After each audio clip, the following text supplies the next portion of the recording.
Si est-il la rentrée pour certains membres des familles nombreuses, la vie en XXL, mais si certains vont à l'école, d'autres démarrent tout juste la crèche, comme chez les Santoro.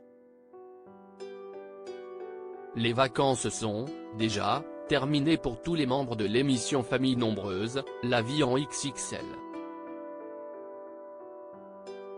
L'occasion pour certains de tout casser dans leur maison afin de reconstruire et revoir les agencements de certaines pièces, mais si est surtout la rentrée pour bon nombre des enfants qui composent les différentes tribus de ce docu-réalité phare des après-midi de TF1.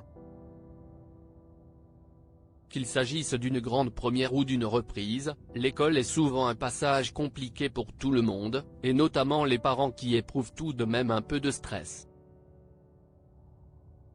Je suis trop contente pour Alba, Camille Santoro fait part de ses impressions après la crèche pour Camille Santoro, ce n'est cependant pas l'école qui l'inquiétait jusqu'ici.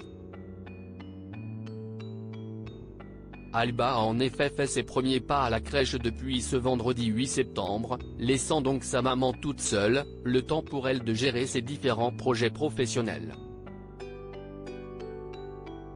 Mais cette séparation, si elle s'est très bien passée pour Alba, a néanmoins créé une petite dose de nostalgie chez la maman. Je n'étais pas la plus stressée. Mais j'avais un petit brin de nostalgie, car franchement, si est un endroit qui me rappelle énormément de souvenirs. En fait, tous mes enfants y sont passés, et je me suis rendu compte que 12 ans étaient passés aussi. Si la nostalgie est bien présente, Camille Santoro ne demeure pas moins heureuse quant au résultat. Je suis trop contente pour Alba, elle s'est bien amusée. Si est toujours fou de penser au temps qui est passé. J'y suis allé la première fois, j'avais 18 ans, je suis arrivé avec mon petit bébé, j'avais pas grand chose et pour autant, je ne me suis jamais senti jugé. Petite émotion ce matin.